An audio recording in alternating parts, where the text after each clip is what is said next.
Welcome back to the Dota 2 Asian Championship playoff coverage, brought to you by the Score Esports.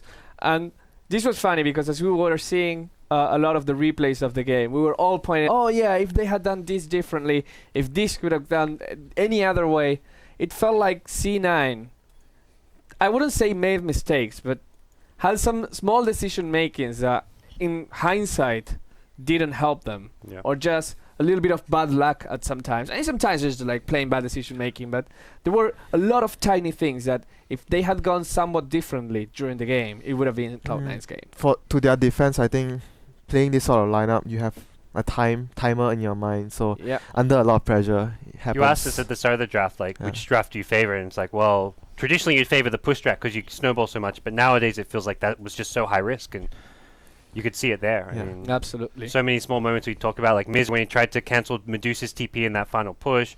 He could have got the mega creeps if he had the mana for his refresher ulti. There were just so many things. I think Big God did an amazing job in the skirmishes. When they lose a huge hero, they do a great job of delaying Cloud9. And so many times that, I mean, we talked about 5 seconds would have made the difference in this game, and every little bit helped for sure. Yeah, so now going into game 2, Cloud9 will have that defeat in their head. We can't emphasize how much, because it feels like we're a broken record when we say Cloud9 an emotional team, Cloud9 an emotional team. I actually find Eternal Enemy being one of the most interesting people in the scene, because as emotional as he is, which is undeniable, he's also one of the most rational guys in terms of how he perceives the game, just playing this game of minimizing, maximizing stuff, so that he can get the most damage out of a build, the most uptime in like whatever he does. So he is yin and yang, kind of struggling against each other. He's his own worst enemy in a lot of ways. Anime? That too. Well, he's his best anime. Yeah, fair enough. Worst enemy. Sounds good. Guys, we're going to go into game 2 right now, and the draft has just started. So before going there, can Cloud9... well, we can go there. It's fine. It's perfect. We can see the Bristleback first pick by Cloud9. They don't want to face that. But my question is, do you think Cloud9 can take game 2? I know you all said that Big God was going to win, but can Cloud9 take this game? Oh, absolutely. I mean, well, I said Cloud9 would go 1-2. But now I'm not so sure, because honestly, it could be a huge stomp. But if they can get together, there's just no way to predict. I think this game is Big God favorite, but by no means is it like Cloud9. I mean, we just saw then in the camera shot when they showed Cloud9, Jackie Mal was talking. He didn't look down at all. He seemed pretty positive, just looking to motivate his team. So I think I'd give this like maybe 60-40 Big God favored, maybe 65-35. I don't feel like Cloud9's good. I mean, they are an emotional team, but at the end of the day, they've been at this stage before. They've been in the lower bracket before. They've had their tournament life on the line and still managed to go just one round further. So okay, I think they can definitely win this game. Fair enough. Winter. Cloud9 doesn't want to see the Medusa again. Best high ground defender. Best high ground defender. It is one of the best, yeah. Troll is up, though. Axe is up. Again, we're seeing the Batrider ban. Whoever has second pick is like, we're not giving you Batrider. No IRTK, no Bone 7 bats. Wow, Witch Doctor first pick. And I'm going to let you guys talk about that while I myself am going to take a look if that happened before, because... Okay. I'm trying to remember the last game I've seen LanM play something other than Lion. I mean, his Lion's amazing. Yeah. I don't... Like, is it ban-worthy at any point? Earthshaker as well. His Earthshaker... Has he played a lot this tournament, though? Every game I've cast, at least, has been Lion. Lion's been definitely one of the most picked support heroes, just for the utility offers. Very few support heroes can have the mid-game burst damage of a Finger of Death, which kind of like, if you're behind, it's always that comeback mechanic where you go for that first smoke gank, you're pretty much guaranteed to kill, unlike your first 2 or 3 Finger of Deaths. Not to mention the late game, Blink Hex. What kind of supports have an insta-disable which counters BKB heroes? Like, you can't BKB to counter a Blink Hex, so... There's very few heroes that actually have that package. Basically replaced Skyrock Mage. When Skyrock Mage was... they both of them do very similar duties in the lane. They zone. They have very good nukage to actually zap someone down. I like nukage. I like nukage, that yeah. Yeah, and Lion offers just more, you know, in the late game phase with the Hex. I would be shocked if they don't ban AA now. He was such a nuisance last game. Big God has played Witch Doctor in 4 of the last 10 matches. They won all of them, but never on the first pick. Yeah, it's a good hero against the Bristleback for sure. Yeah, the Maledict, and a lot of synergy with Tide. The way they open up the draft, they're just telling Cloud9, last game you had a push strategy. So, and we were both discussing about, what works against what in Dota. Yeah. Like the push, you are very likely to be losing to a team fight orientated lineup, which is what Big God is building right now. Witch Doctor, team fight support. Tide Hunter, team fight support. So this would probably be what Big God is having in their thought process when they're actually picking the heroes against a pushing team like C9.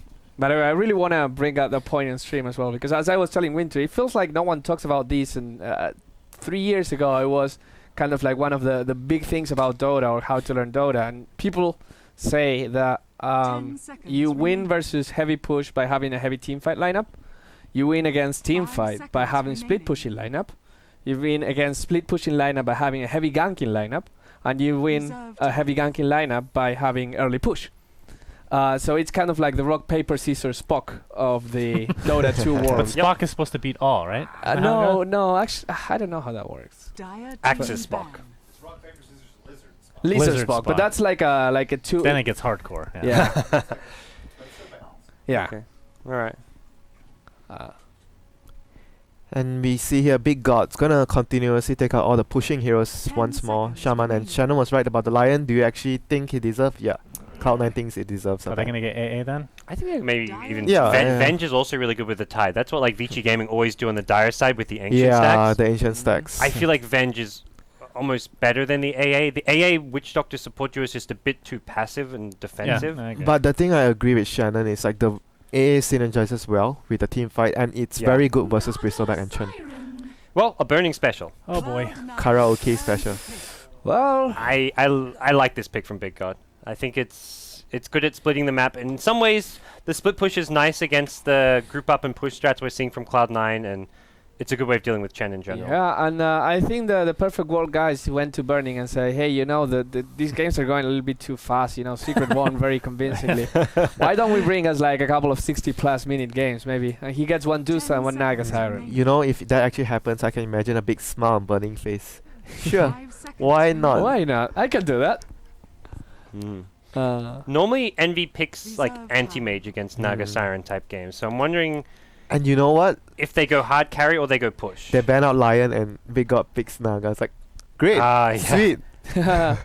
Less problems for me. Do you think they keep going with the push, or are they going to go back to like the Envy anti-mage winter? Because that's normally what I've seen them do against both Naga. will be okay, but the only problem I have with the Envy anti-mage late game is I still think Naga is the best late gamer in 6-slot and 70-minute games. Like, it's very hard to lose when Naga reaches that situation. So, and Chen is gonna be useless at that point of the game. So I think if you're C9, you just proceed with your push and just do your best and get the game over by 30-40 minutes. It kind of feels like the way to beat the Naga Siren. And they did the Zeus as well the last time when the opponent has a Naga, because the Zeus... It is really good versus Illusions. Yeah, they did that against Wraith and they actually won that game very, very convincingly. Yeah. The big problem is here is they have no like pick-off potential with these three heroes, and that's where if they go something like an anti-mage, they even have even less team pick-off fight. potential. Do. With the song setup, oh boy, Ravage, Epicenter. Yeesh. We need a Darkseer here, right? And we're set. It's a pretty Enigma. greedy lineup. Yeah, Black Enigma. hole. I wouldn't be surprised if the last hero... Okay, for example, we see Tide Hunter off lane, Witch Doctor, Sand King support Naga, and you have another team fight hero, maybe Alchemist. So, okay. Legion Commander, in theory, very good against... No, not in theory, like, very good against Illusions. His Q does extra damage to Illusion, pretty much destroys them. Hercule. Yeah, I'm sorry, yeah. No, Overwhelming. I'm still... The players are he's. Yes. It just doesn't feel like a... It's just it just 0-5 right now in the I tournament. feel like, LC in general from Cloud9, they picked it from the beginning, and it did- just hasn't really been that Did any effective. other team pick the hero other than C9?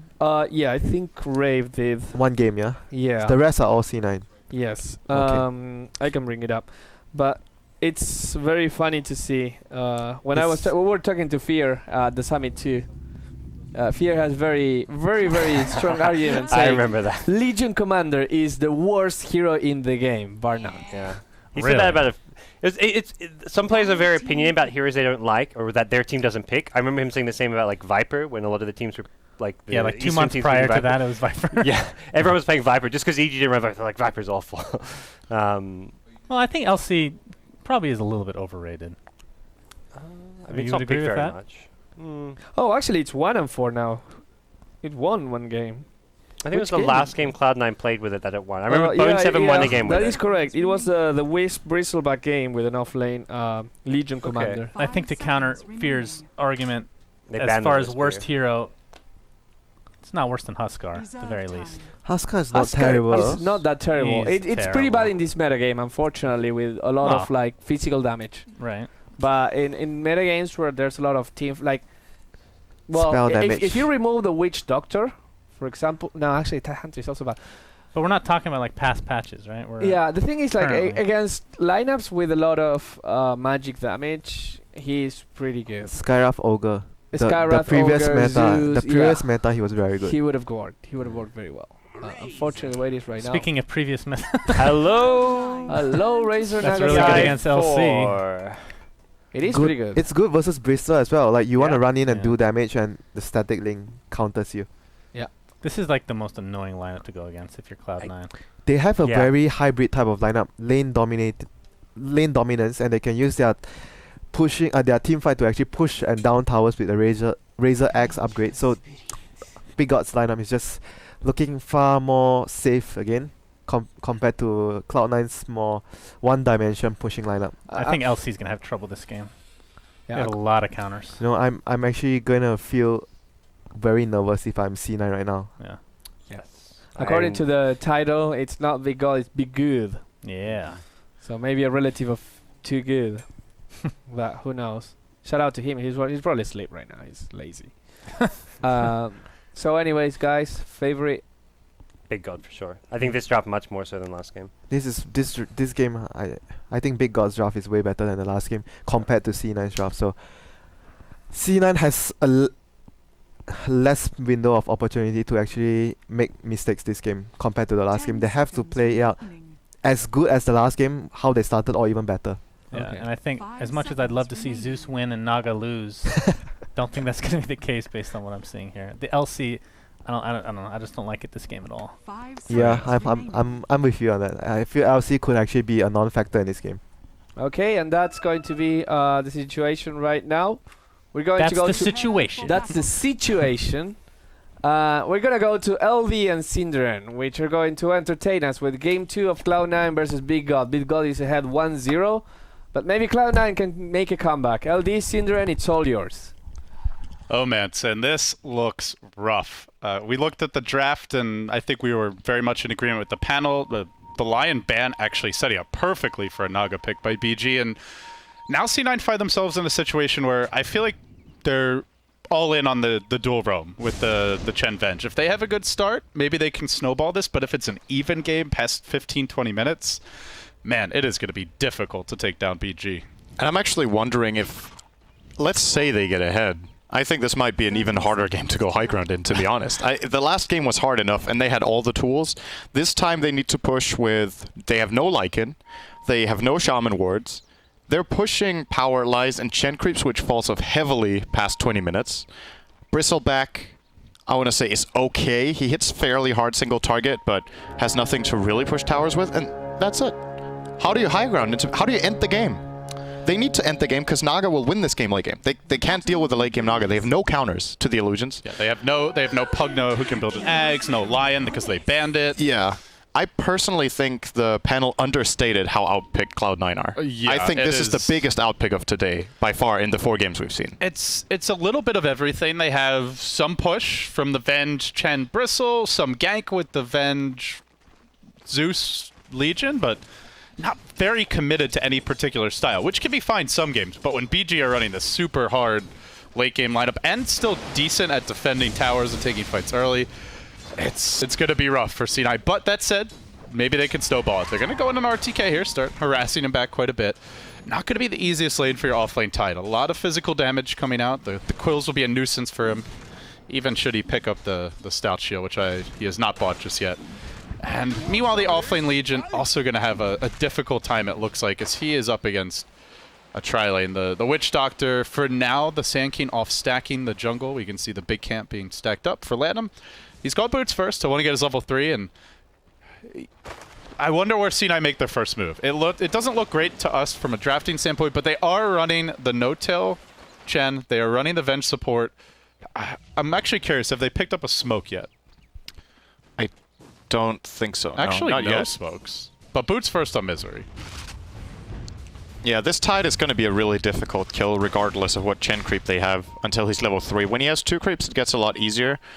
Of course, Kraken Shell does not block Quill Spray damage, so at least that's a start for bringing down the Tide, but it's still a pretty difficult ask to kill the Tide. And that's a pretty big problem. If you look at how ROTK is playing the lane, he doesn't care. So he's drawing attention to himself. Venge has to come down and annoy him all the time. They are going to swing around here, though. Well. Misery throwing out the Wave of Terror. Now the stun as well. They might be able to get him with the Quills.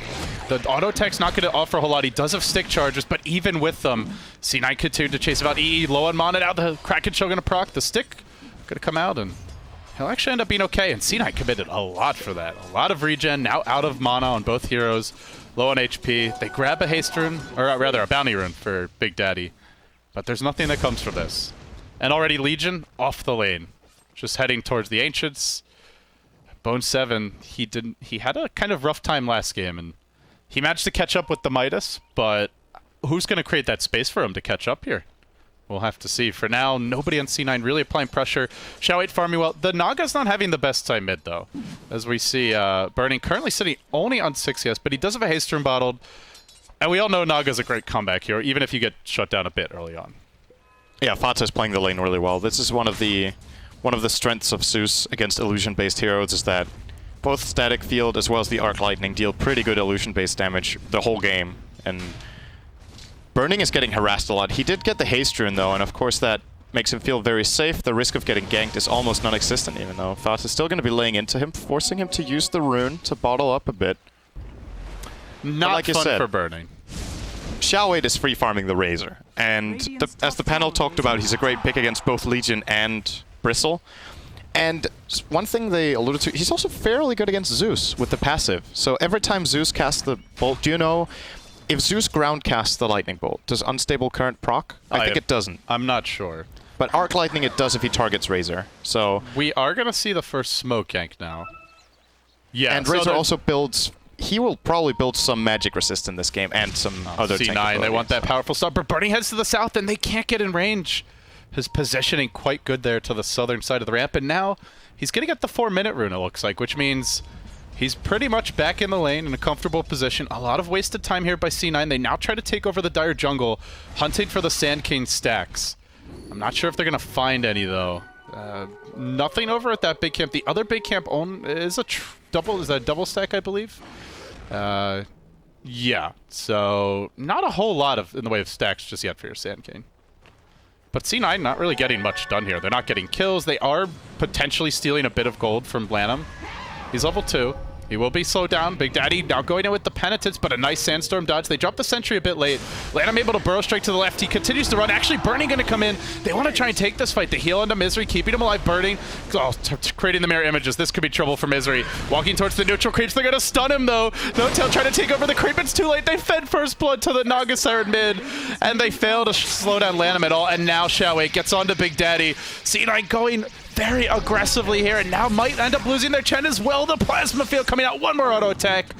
2 dead. And the 2 worst heroes to give gold to, probably at this stage, the Razor and the Naga, both getting a lot. That level 2 Legion commander can't do anything in a jungle fight like that. She runs in, what does she have? She has a press the attack to cast and a level 1 overwhelming odds, which is very underwhelming in that situation. Doesn't really do anything.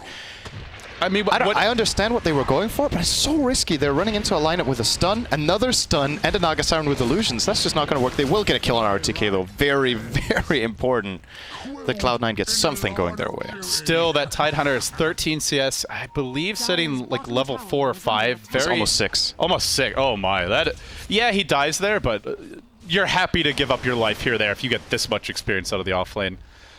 It could have been different for Cloud9. I think the Sentry was dropped just a second late, so the Sandstorm dodge caused the Magic Missile to miss.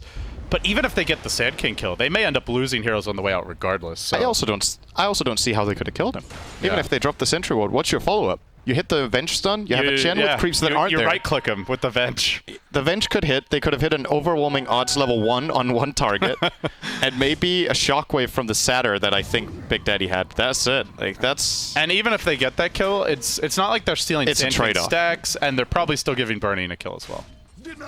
Rough. RTK now level 6. He has 7 stick charges. They are going to dive him. I think really wanting to force out the Ravage here, but he's actually already skilled level 3 Anchor Smash as well as the Kraken Shell, so he doesn't even have Ravage. Obviously, they don't know that. But this is something we see ROTK do. This is not the first time he does it. He did it the last time I saw him as well, and then he went and did Ancients to get level 8. And then he skilled, I think, Anchor Smash level 4 and then Ravage. But this camp is only stacked once, so this cannot get him level 8. It can give him level 7, and then maybe skills Ravage on that Envy. He's going to pop the stick charges. EE running low on mana here. Not sure if he has anything in reserve as far as his mana pool goes, but Misery also trying to drop. He dropped a lane ward, not the normal hill ward we're used to seeing for the Radiant, but something a bit farther back, less likely to be dewarded. It doesn't give you that same control over the Ancients. And they are now taking over control of their jungle. SandCane starting to get his stacks. No Big Daddy, No Tail looking to do the same. Lanham hits level 4, about to get 5, and he's got 1,400 gold, so the Blink Dagger's coming quickly. They already have the Tidehunter at a point where he could skill Ravage, although he hasn't yet. Razor having a good start. Naga didn't have a great start, but with the first blood catches up. I mean, everyone on BG is at least doing decently. With a ridiculously strong late game draft, already I feel like Cloud9 have to be worried. Yeah, but they have to just try to stay focused on what their draft is supposed to do and focus on the objectives. And what their draft is supposed to do is not get to late game. So the fact that BG have a worrying late game lineup is something they need to just... It's a little too late to worry about. They need to obviously be aware of it, but I think I would be very surprised if Cloud9 think they can win this game past 45 minutes. Are they going to try for a Roche play here? They're bringing Chen creeps in. They have some good auras. Misery also joining the fold. They do scout out the Ancient stack with some Chen creeps, but they don't have it. They have the Bristle who can farm it. That's about it. But it would take a while. And you go there, that might be right around the time when the Sand King gets Blink. So they're going to go for a smoke play instead. Big Daddy and Misery working together as Lanham has 1,750 gold. He's level 5. He has gone for the 3rd point in Burrow Strike, not that 3rd point in Sandstorm, which means once the Blink comes out, he will be able to offer his team a lot. I really like that build a lot. I know that the Sandstorm, of course, upgrading that increases your farming rate in the jungle, but I think a lot of the time it's just not necessary to get that 3rd point. Sure, he's taking a little bit more time with this, but I just feel like his impact now is going to be that little bit higher from having the 3rd point in Burrow Strike. And what was the trade-off? How much time do you lose? 10 seconds? Yeah, not much. 15? He's pretty much got it now. Yep. They try to smoke. They've moved all the way top. It's a big time commitment here for Cloud9. The Chen is 1,000 gold behind the enemy Sand King already. That is something you simply don't see very often if the Chen is actually focused on farming. And I feel like this one really has to work. They're going to try to make their way in on Lanham, but he's able to retreat. He wants to finish off this last Frost creep, and he will. Now 2160 gold and counting. They don't have Song just yet. RTK has skilled Ravage now. And they're just not getting anything done with these moves. Not at all. They're not shutting down the Tide. They're not shutting down the Sand King. Xiao Aid's farming. Burning is a bit behind mid, but I mean, he's 13 CS down. Azusu gets the kill mid. Big kill. Throws out the bolt, and then drops the ult as well. Maybe they can even set up on Xiao Aid. This would be huge for C9. Man, oh man, they needed that one. That's a really good kill going to Fata. It looks like he's going to be working on a Yules with the Sage's Mask, I would think. It's a great item in general, but do you think... What does it really counter here? It's a way of stopping Witch Doctor's ward, which is nice, and of course keeping himself alive during all this. Or is it the Bloodstone Bell with the Soul Ring for Fata? That could also be. He's been doing that most of the time. He has Voidstone on the Courier. Okay, so it's definitely a Yules. Yeah. He has been favoring Bloodstone, but I mean that item feels like it plays right into BG's hands in terms of the tempo of the game. This is good for Envy if he can get away with it. Greed comes before the fall. They're going in on him now. They throw out a nuke to start. They do have that Ravage available. He wants these Ancients, but coming in is the Sand King. They're bringing 5 mid RTK. Well, turns and he Ravages. It does connect on EE, who drops fairly low. The cast now bouncing. They try to surround him and focus him. The Sand King Blink Dagger reveal. They're going to epi for this kill as well. They really want to turtle envy. They'll get him too. The mech comes out now for Xiao Wei. The Ancients defended. It does cost them a Ravage and Epicenter, but he doesn't get the Ancient stack. And the question now becomes, can C9 take advantage of this opening where those 2 big ultis are down and the Blink Dagger's revealed? Can they get something done? I don't think so. They used Hand of God for that, and they lost 1 or 2 Chen creeps, so No-Tail is out of mana, first off, so he doesn't really have anything. He has to go back and regen. Bone 7 without any initiation potential yet. He's level 6, so has 3 points in overwhelming odds, which is great, but can't really get a duel off. And well, what else? Can you really fight then? I don't think so. It's even without Chen Ravage. really needs to do work. Yeah. Has to find some towers. A gank into a tower is what Cloud9 really need, but they haven't even been close yet. All 3 towers for the Dire look very healthy. The bottom one on 2/3 health as the lowest health. I mean, with Chen, there's normally the 2 big phases, right? There's the laning stage where maybe you go for some early smoke ganks or win like one of your lanes for your mid, for example, the way Puppey plays it for Secret. Or there's the mid game where you try to break the game open with some Roshan attempt, tower takes. We haven't seen anything yet from C9. They are trying for Chowie, dropping low to quite a bit of nuke damage, but he'll be mech'd up, healed up. And C9 still trying to contest these Ancients. It looks like they might even get them. Burning split pushing top. He's closing in. He trying to keep his team in this game economically, but it is costing them still a tower, and they're giving Naga a lot of space, up to 1,800 gold. This is definitely good economic damage for C9, but is it good enough? Lanham says, you know what, you can have our Ancients. I'm going to just push the bottom lane. Bernie will take your tower top. Misses the last hit. Still, BG just understanding with their ults down, they're a bit weak right now. Why take any risks? I don't even think that was necessarily that good of a trade for Cloud9 overall. They committed a lot of heroes, but like we said, they lost their tier 1 top, and it's not just them losing the tower, it's the fact that Burning knows where they are. He's getting a tower, he's getting 15 CS for free pretty much here. He's not worried about getting ganked. Yeah, there's absolutely no problem in this, and at the same time you saw, like you said, the Sand King bottom lane pushes out and farms, and Cloud9 committing so many heroes to those Ancients, but giving all the golden experience to Envy, that means the other heroes aren't really getting much or scaling at all, and you're seeing it on the graph. They just took those Ancients. It's not even going up. That's concerning. BG, now the ults are back up as well. See, that's the window where C9, they know the ults are down, so in theory, if they're ever going to have an edge, it's probably then. But that edge is not going to be there as long as these ultis are standing. They'll use the Zeus ult to scout, and they will catch BG on a smoke gank. Not seeing those 3 heroes on the map, they know something's up. So well played by Fada. At the same time, RTK taking a lightning bolt to the face mid. Well, they're still going for it. Even though this was somewhat spotted, Chowie and Lanham are getting into position. They're going to send Fada home. This would be risky for BG. And they're not going to go for it. But I still they're like the happy with idea. this pace. I like the idea of trying to go. Oh, you saw a smoke gank? All right, we're going to go anyway, because you'll never see this coming. That's true. That could be some next level mind Yeah, games. it can really work. I like that they tried it, but Cloud9, they know the risk is there, and they rightfully don't. They're not pressuring Burning at all, Cinder, and they still have all 3 outer towers. C9, they have okay push, not amazing, but they're not. These towers are all fairly healthy. And the last time Cloud9 won against the Naga, it was against IG, where they, And that was the Luo Naga. they kind of narrowly won that game, I want to say. But, okay, they had a pretty big lead, and they won it fairly convincingly, actually, when you think about it. But the panel thought that the Naga really underperformed. This Naga does never underperform. Absolutely never do I see Burning play a bad Naga game. Doesn't mean he wins every time, but I can't remember a single game where you're like, wow, Burning just played a really bad Naga. That's a phrase you never hear said, I think. So if he's getting a good than Luo got in the IG game, they have a better high ground defense strategy, and C9 has worse push. Combine that with the last game where they struggled to end the game. You know, this is an even game on golden experience. To me, that gives BG a big lead overall in terms of the grand scheme of the game. And they have so many big items to come. The Blink Dagger on RTK, if he wants to go for it, which I believe he will since Razor already picked up the mech. They have the Radiance inbound C9. They know that the onus is on them to get something done. So they smoke. And as C9 so often has in the past, they will walk into the pit. They Wave of Terror, but it's from a pretty far distance back so that it barely catches the Roche. I don't think BG spotted this one. But they are near the pit. There's a Radiant Ward, I believe, right next to the Tidehunter. And he's just chilling. No, maybe I'm just hallucinating. Either way, he's working on the Ancients. C9, gonna finish off the Roche. And he gets bashed, though. Eternal Envy, a bit unfortunate timing. And now BG just gonna chill. Let them have the Aegis, now try to back. Really good play call from Cloud9 here. getting the Roche. They needed to get something done like that. This is the first step.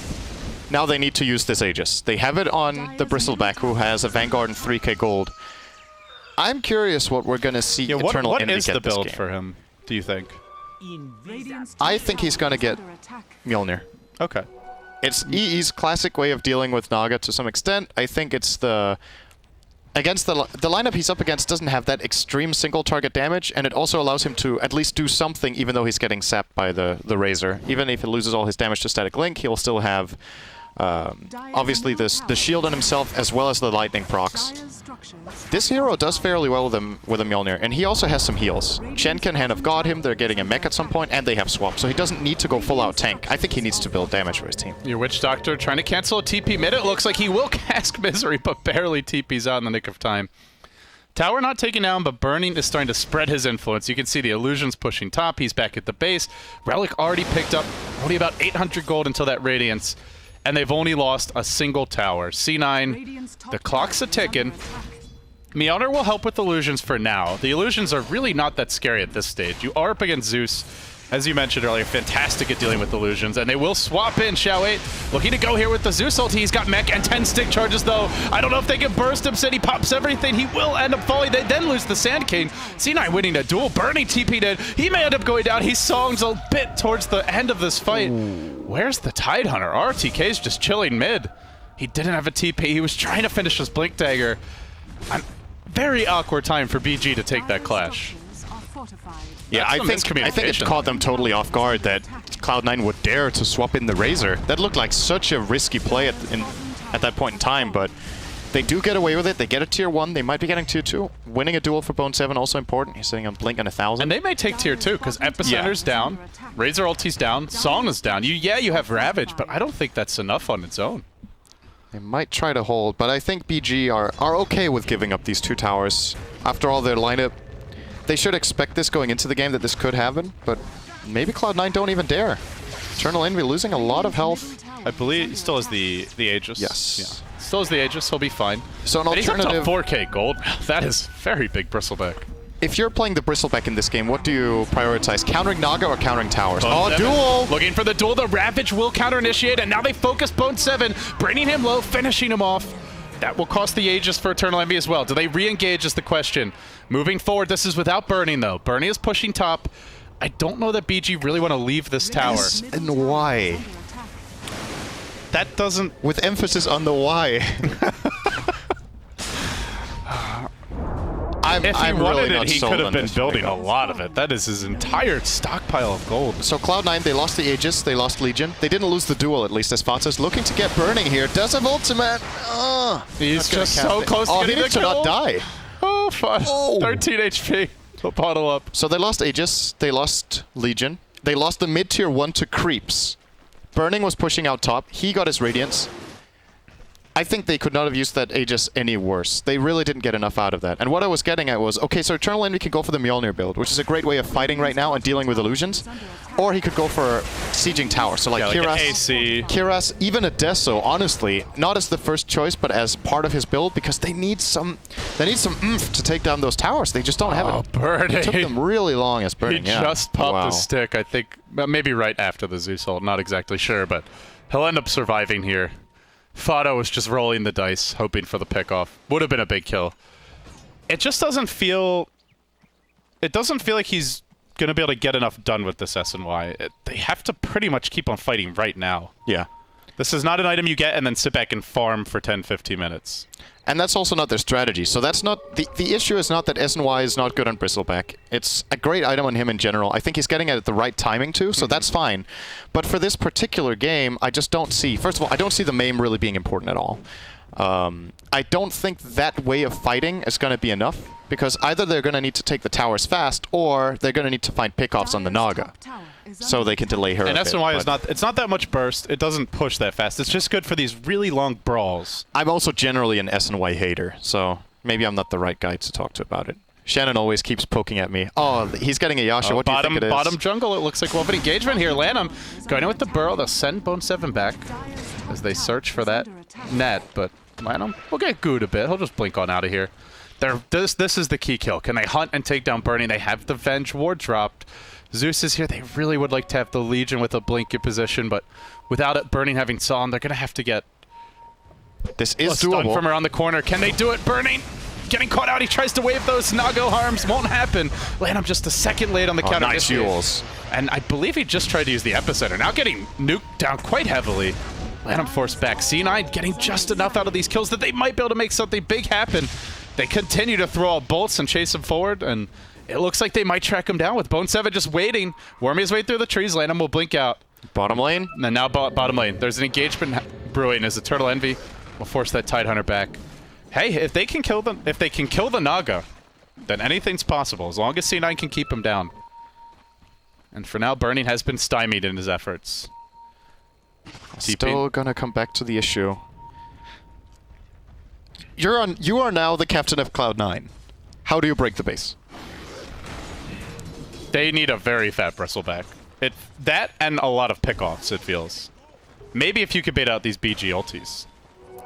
I think that's actually the best possible play, is to try to bait ultis, either live or buy back 1 or 2 heroes and siege again. I don't think in a flat-on 5-on-5 where they try to siege high ground, something is going to go wrong. Because it's so much harder than in the last game. There's so many ways they can delay them, and Burning will be split pushing, and then they'll have to go back. So they might have to rely on getting a Roche, trying to find a team fight and force out... Maybe they can force out a Ravage that turns out to be pretty useless or something like that, but... BG are just going to get really good at 4 Protect 1 soon. I mean, their lineup by nature is good at it, and the Razor can scale as a carry, but he's about to get BKB. And with BKB, how did Cloud9 actually kill him? You duel him, you venge Wave of Terror him, and then you have to slowly work him down with the Bristleback Quills and right clicks. But you focus the Razor, then they start hitting you with their big AoE combo. And that buys time for Burning. It's not going to be easy for Cloud9. The illusions begin to exert their influence around the map, and the other issue for Cloud9 is they don't really kill these illusions particularly quickly outside of the Zeus, so we could see them getting deep footholds into Radiant territory. One pushing out mid, one dealing with the Zeus counter push top. Now this gives them the freedom to do some de-warding around the Roshan pit without much fear of a Cloud9 gank. The Naga getting farm means better map control for BG.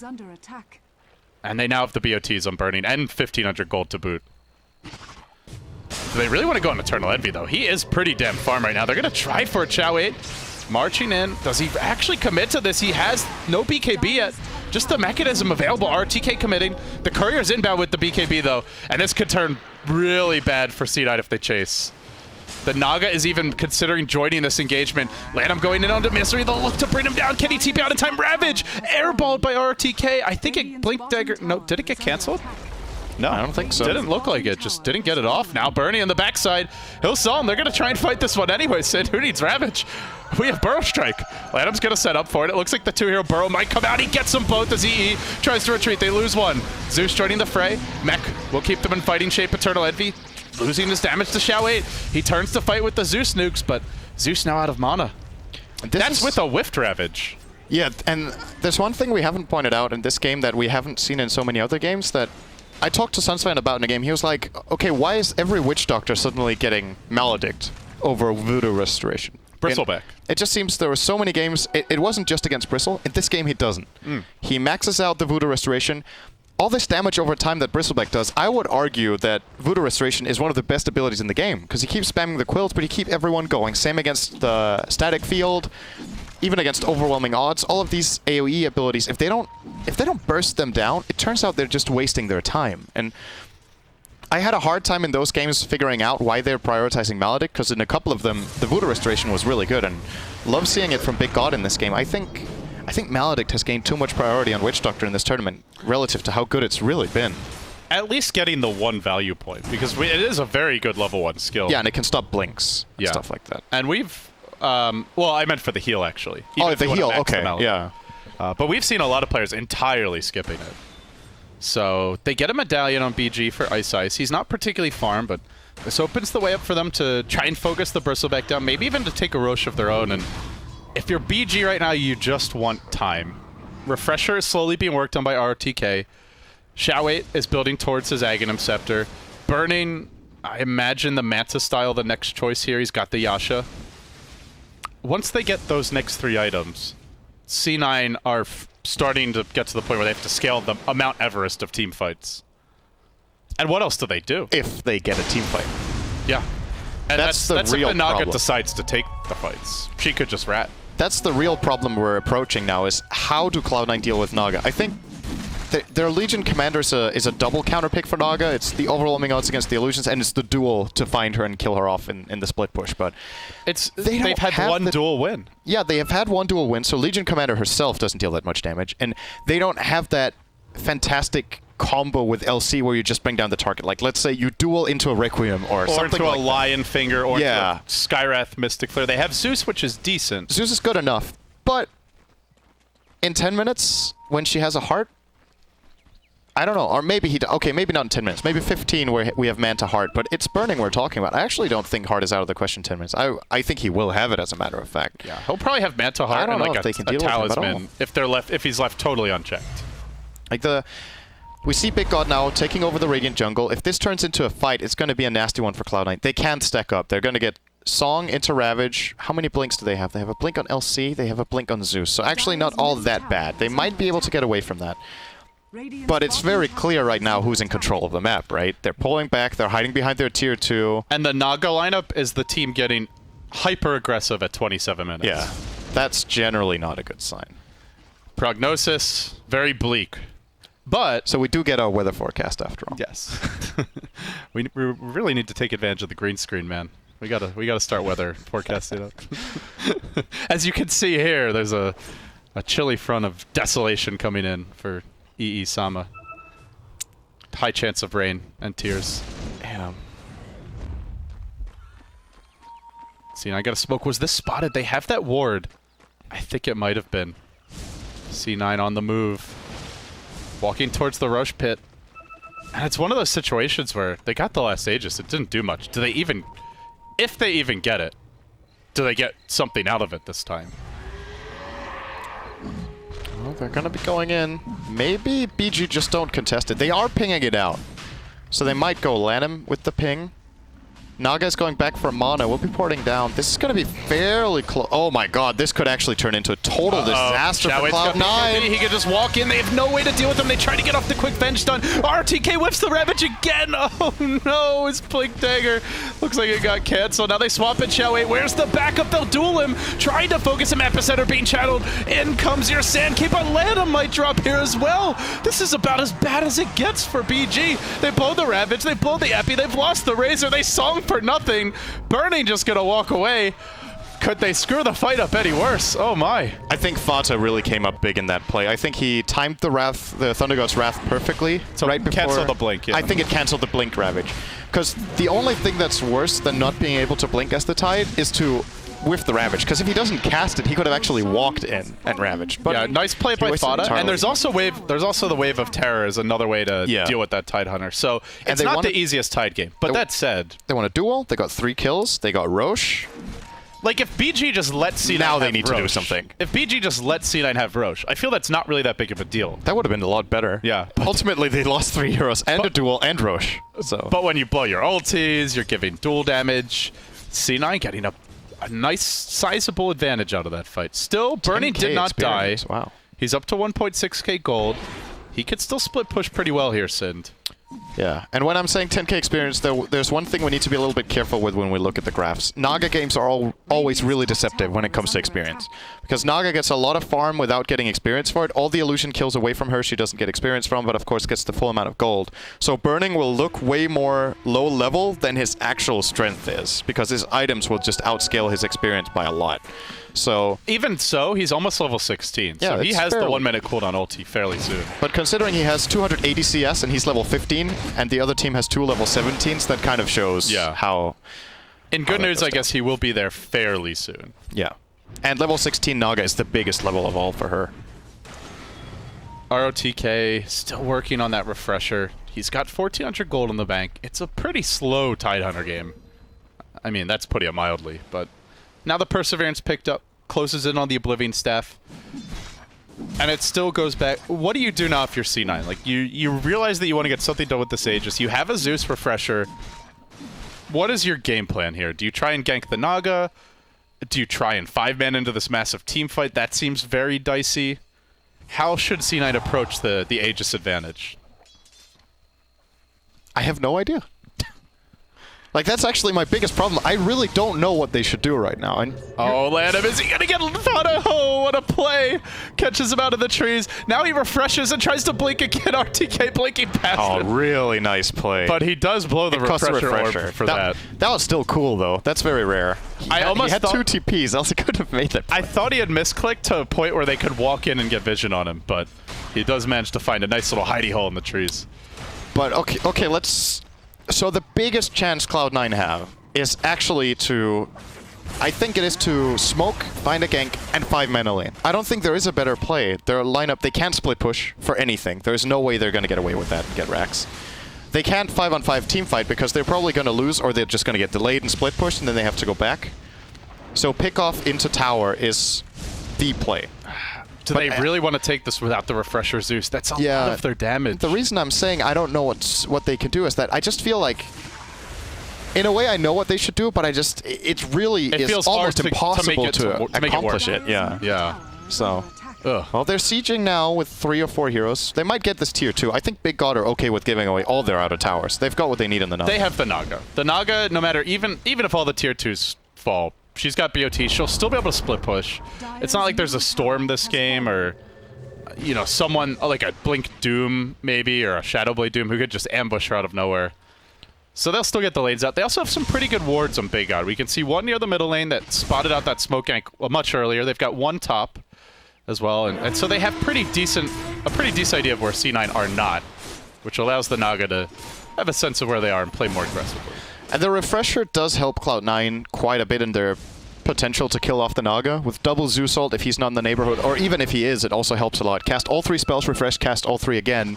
Then you've got a pretty insane amount of damage from static field as well. So actually, come to think of it, with Zeus refresher, they'll probably be able to kill off Naga with Legion and Zeus pretty much the entire game. When duel hits level 3, the lockdown duration should be enough for Fatsa to get off all spells twice.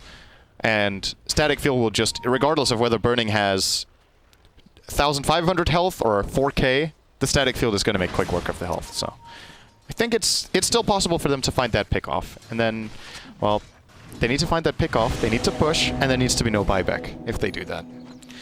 Which is going to be tough. I think Cloud9 are doing a really good job. It is just, for me, as I mentioned, the hardest outdraft for me in all 4 games we've seen so far today. If they can make this work, it's really impressive.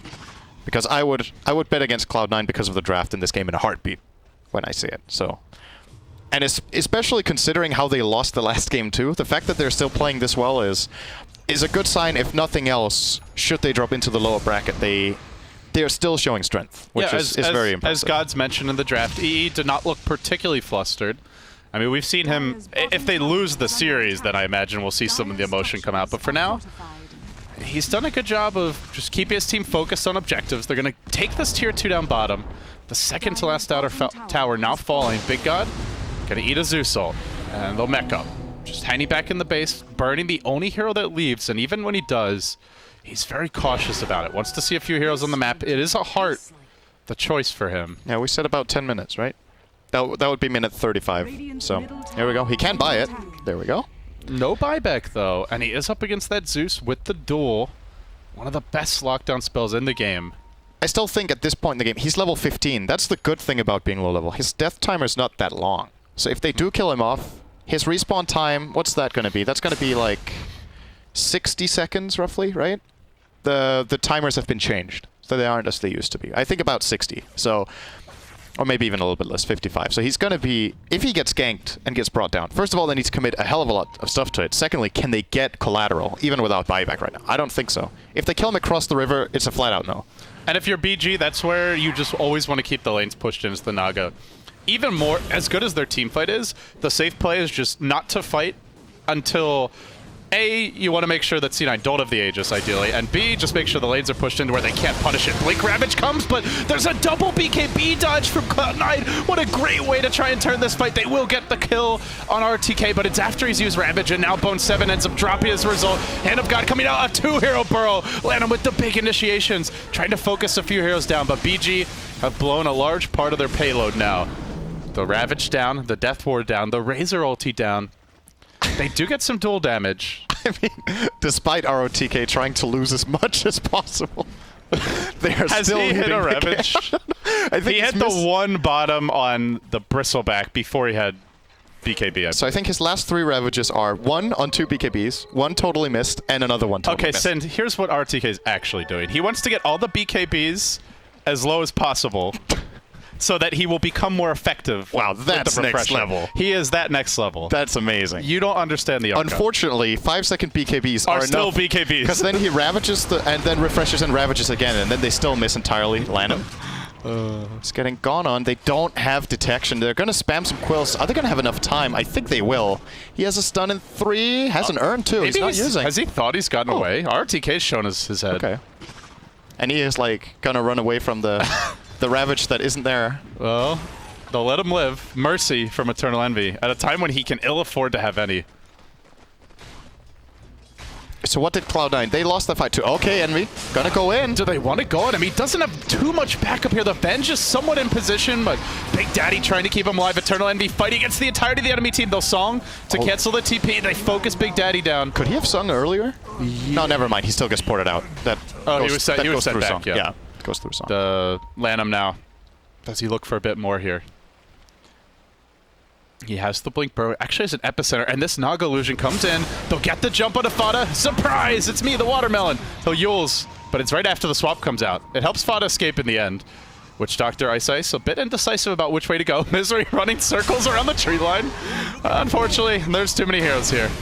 Good luck playing keep away. And ultimately, they end up getting Bristle out of position. Chen has to sacrifice for him. They get Zeus out of position. Venge has to sacrifice for him. So, I mean, the support's doing a good job at sacrificing themselves, but at the end of the day, they didn't get a trade. And, so the more just they lost have 2 to heroes. sacrifice, the more they become food later on for the Naga. Yeah. That's where the illusions get very scary.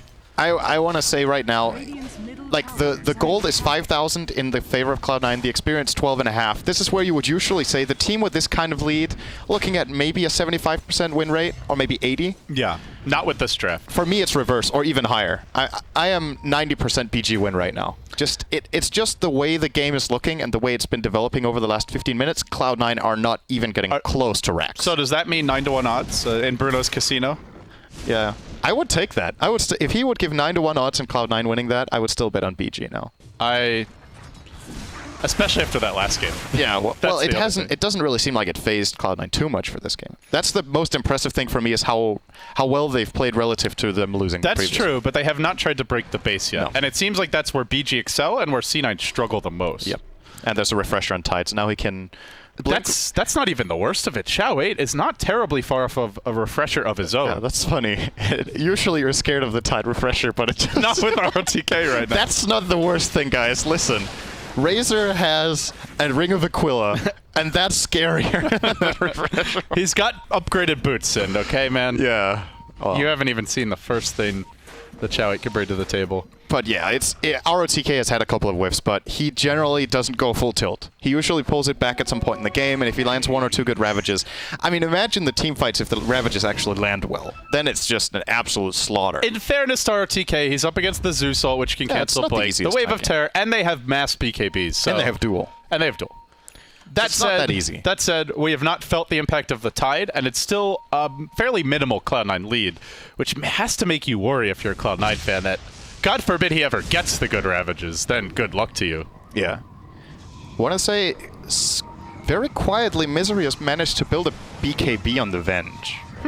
So I'm wondering if Cloud9 are trying to turn him into a core come late game, and that they want to take this late, because they realize the chance of sieging base now is really low.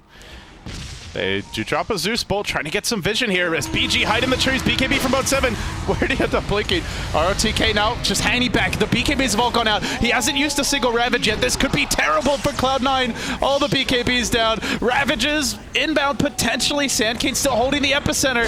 Oh no. Ravage number 1 coming out, hitting Misery as well as Eternal Envy. There's your Ravage number 2. Fada trying to turn this fight, but Boat 7 dead. Eternal Envy desperately trying to chase down the Razor. Will manage to get the kill, but Burning Sand strong. They've lost 2 cores. Can the Zeus do it alone? The Courier even wanting to get involved here. They'll Song now. No running for Misery. Nobody sent back. He ends up escaping. The Song will catch Big Daddy in the trees. That should be a 3rd kill. Still a 3 for 3. Not shabby at all for Cloud9, but Sind, they can't kill the Naga. 24k net worth. The gold technically going Cloud9's way, but Man. is it good enough? Fada is playing such a good game. This Zeus performance, he hasn't died yet. He's 6-0-5. He keeps delaying that blink. I think Tide wanted to blink for like 10 seconds straight. Even after the BKBs dropped, he gets Zeus ultied again. I think he got hit by the static field as well. He might have even been hit by another wave of Terra. Like, Cloud9 are actually playing that fight incredibly well. And they get a tie in it, which I want to say is a pretty decent outcome. The problem is They didn't kill the Naga. they're ahead on Golden Experience. So an even fight effectively is a win for Big God on the graphs. So fighting evenly is just not good enough when you're playing the lineup that has to peak at this point. And wow. Well, I'm still surprised. The Zeus is really doing a lot. Is this where I say that Burning's almost out of item slots? But then again, Zanaga, so he's got 2 more at least. Yeah. Could still he get that dropped the refresher, the Necro book. So what do the you get now BKB. instead of Gem? Do you Butterfly, think, I imagine. is that even worth it? What else would it helps you split push though? What else would you get? I'm wondering if the tankability from a second Heart or a Scotty is more valuable. The evasion... You think against static field? Is the evasion really that scary? Yeah, static field is a good counter, but against all the others... I feel like it's better just for the damage and the split push. More, I guess the illusions, but like when you get to the base. Yeah, actually, never mind. Let me rephrase that. I think he should definitely get okay, let me try again. Butterfly. He gets a butterfly. Then the question is, does he sell the Radiance and turn that into something else? Because Radiance falls off later on. The creeps get stronger. You don't really need it so much. He's gonna keep using that for a while. But or the Diffusal. Which one would you replace then? Because this is not a full Naga inventory. Super late game Naga will sacrifice either Diffusal or Radiance or both. Not to mention So you could have Butterfly the first, I agree. Uh-oh. And then after that. We'll have to hold our analysis of Burning's inventory. For now, it's BG looking to contest the Roshan. They get latched on to Big Daddy. Bone 7 now BKB and tried to charge him, but Xiaowei will BKB. Now they Song. They want to isolate Bone 7 and net him while he's the only BKB hero, but instead they'll just have to surround Eternal Envy and back off, I think. They don't really want to go on the Naga yet. Song blown, but it's the 1-minute cooldown Song now. And BG just going to hang back on the high ground. This is actually a very good play from BG. A very anticlimactic Roche fight. But It's a very good play from them if they can defend the area for 40 seconds. Then they have Static Storm again, or sorry, I have the Storm again, they have BKB on Razor again, then they will have 2 Ravages. And it looks like mission accomplished. And intimidated, they're backing out, pushing out the lanes again, and should they want to go into Roche, I think the fight's going to be even harder. so far, the Zeus has definitely been the MVP for Cloud9 in terms of just the supports bailing out these cores that have been slightly out of position at times. If you look at the damage Fada has done, it's absolutely insane. Unfortunately, just can't seem to crack that Naga. And now C9 going to be ushered away for the Roche Pit as BG look to claim what they feel is theirs. They'll toss a medallion into the pit, just the Tidehunter and Razor working on this one. They'll send illusions to scout, and C9 are just going to head the opposite direction. Are they actually just forfeiting the Roshan for free? Here comes Zeus the Zeus ulti ult. coming out. They Roche cannot already give at this half away. health. The illusions are going to be here and slow burn heroes down as they walk towards the pit. Xiao 8 now retreating out. BG don't want to get caught in the pit, though. They're going to get the jump about 7. He did BKB in time. They're going to lose the lead jump to bat RTK just to make sure. We'll ravage that as well. All right, why the hell not? He refreshes. EE's going to get netted. And now the song. They'll try and focus EE down. Nope, sent back to base. Oh, this is bad, though. That means no Eternal Envy for the fight. Landon blinks the complete wrong way. An airball again for BG. But it doesn't matter. There's no Eternal Envy here. Misery's going to die anyway. I don't know if I've ever seen more miscues from BG in this tournament than I have in the, combined for the whole event compared to this one game. I feel like they've had more miscues in this one game, and it's still going their way. Yeah. With Ravages, with Epicenters, just songs that don't get much done. The But draft is just so their draft's scary just at so this good. point. Yeah. It's really, this is easily more of a draft win than an outplay. I think Cloud9 are playing better this game, to be honest, but they just don't have the right pieces to play around with. And Burning, he could be getting his Butterfly in 200 gold. So, okay, so here's what I'm imagining for Burning. When he has the Butterfly, he's going to keep farming because he will be pushing out the lanes. He will either drop the Diffusal in base and pick up another item that he makes illusions with and then pick up the Diffusal again. Or, no, that's not even good either. It's just these super late game situations we often see Nagas either get. We see Necrobook, we see Refresher Orb, but sometimes we get into the situations where Nagas prioritize getting a replacement item, so just getting more stats on the illusions. I would say Scotty is not bad if you just want more stats. And for sieging the base, the Radiance is really weak. The other thing that could be really good is a Lincoln Sphere, because you're up against a Legion commander, and Duel is very potent here. Lincoln's is good as a possibility. You can drop the Diffusal into, say, a Kiras when you make illusions, so you can siege the tower with the aura. But he burrows right out there, leaves Misery in harm's way. He'll go down quickly as Xiao 8 lays into boat 7. His BKB, but what does it matter when he's getting lashed by the whip of that Xiao 8 Razor? They'll song quickly, setting up for RTK, who still has a Ravage. I think there's at least a BKB or 2 here on C9. EE will use his, but the rest are helpless. They get run over. Can EE do it alone? He's 1v4. Burning standing strong on him. The goo coming out. He'll bring the illusions in. They buy back on the Zeus, but I don't know if they can get these kills. No Zeus ulti. The tower denied. Gem hitting the deck. Oh, they lose 4. They buy back on a critical here on that Zeus, and they still seed map control. They lose the tower. And they can't really get much done with the buyback. This is... That's the item. Now the Zeus canceling the Blink Dagger for RTK now. It's no longer possible if he BKBs at the right time. Wave of Terror can still do it. That's a big item for the Tidehunter. This puts even more pressure on the Venge. These waves have to hit. And it's tough because she seems to be the hero that they want to throw in first. Like, gets the BKB, she goes in with the swap, then BKBs and tries to run away. But if you're doing that, then you're not sitting back waiting to cancel the Ravage. It's just one of those games where the ease of execution for BG has to be a 9 or a 10 at this point. And for C9, it's probably a 2 or a 3 at best. I would agree. They have to outskill BG so incredibly hard. And for them to have a chance at sieging, I think they need a Roche too. This is the point where just playing out a good fight is not enough, because they will absolutely need to sacrifice 1 or 2 heroes to get that kind of fight now. We saw it before. They lost 1 or 2 heroes, and if they had Aegis, then maybe that fight can go their way, but without it, there's just no way. Burning is way, way too big. Razor is starting to... He didn't get the Refresher, he got the Shivas, but the Refresher can't be too far off if he wants to get it. Tier 2 tower goes down. Is there any split push happening? Not really from Cloud9. That's an issue for them. Generally, when they win these games late, it is with some rat Dota. But they got to fight BG head on. As Xiao 8 marches in, he'll pop the ultimate. Has completed Shiva, so no Refresher yet, but he's got the 1 ulti, and that is a very low cooldown. Laying into this tier 3. They're not doing anything to apply pressure elsewhere on the map. Thus, they must fight. Refresher is up.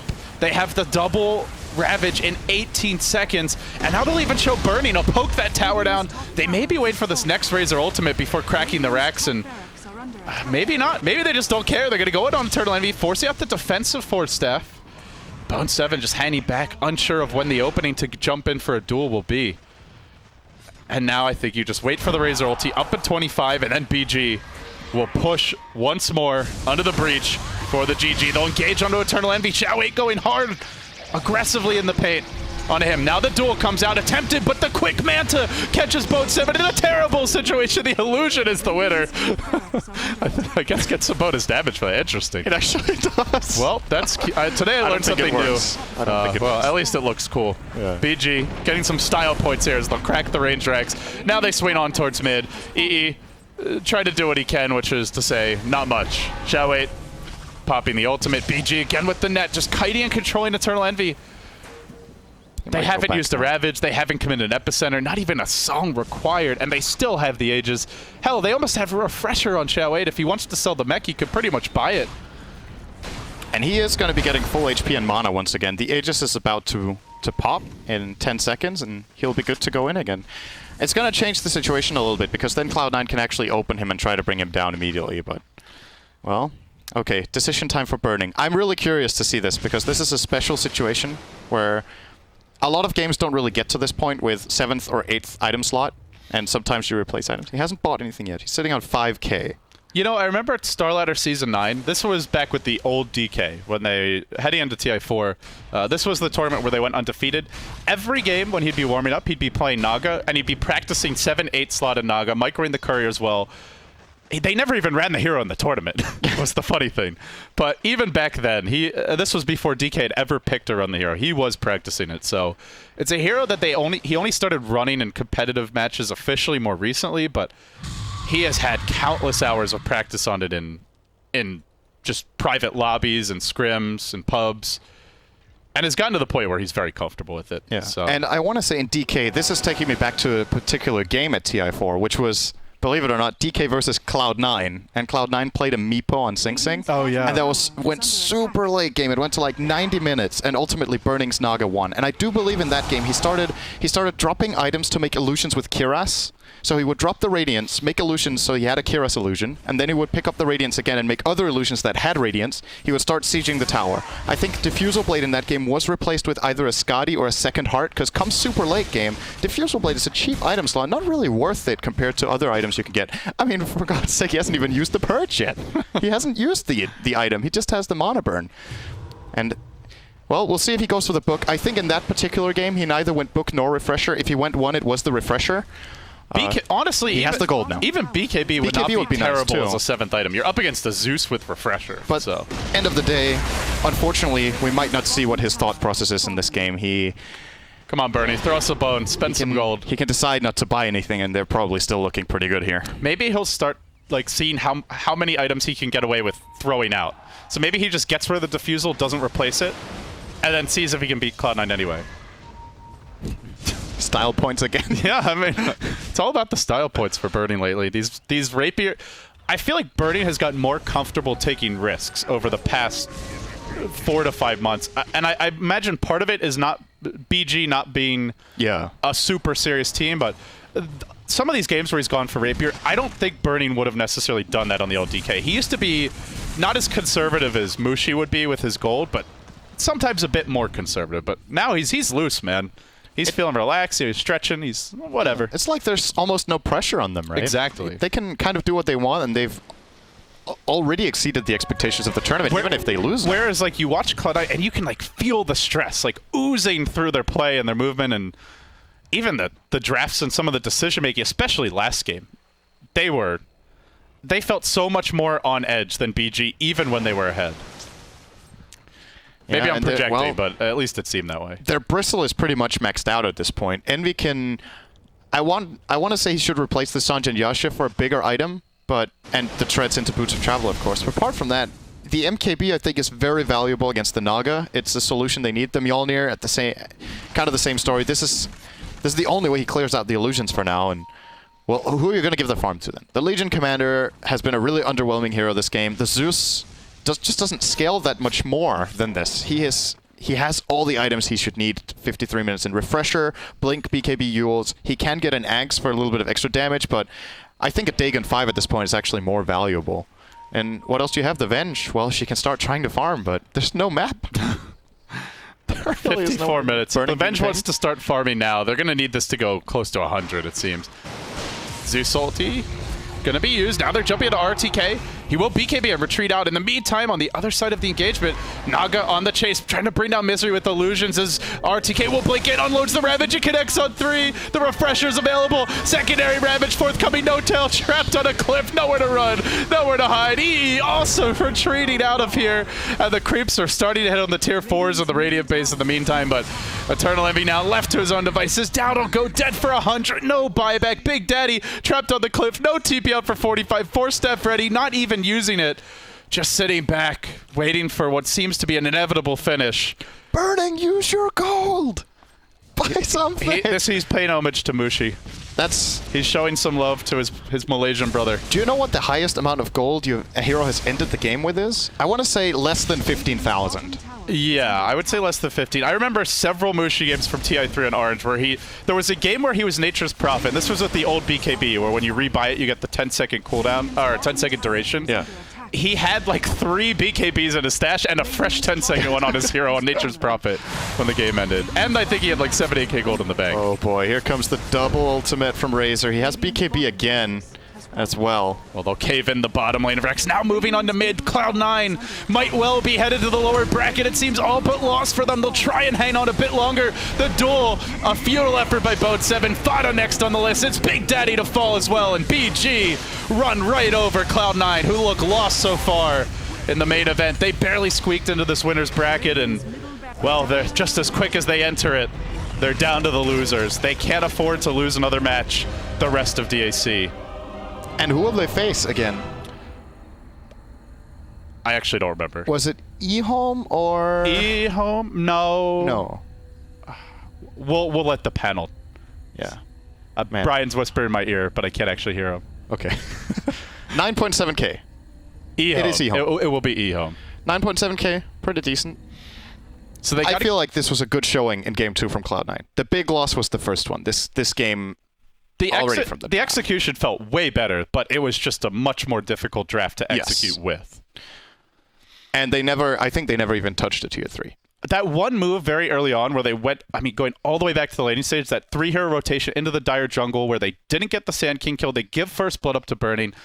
I feel like that made things so much harder for them. Like, if they just sit back and farm, yes, you're up against a difficult to execute lineup, but they just gave a snowball away to a lineup that already has the late game advantage.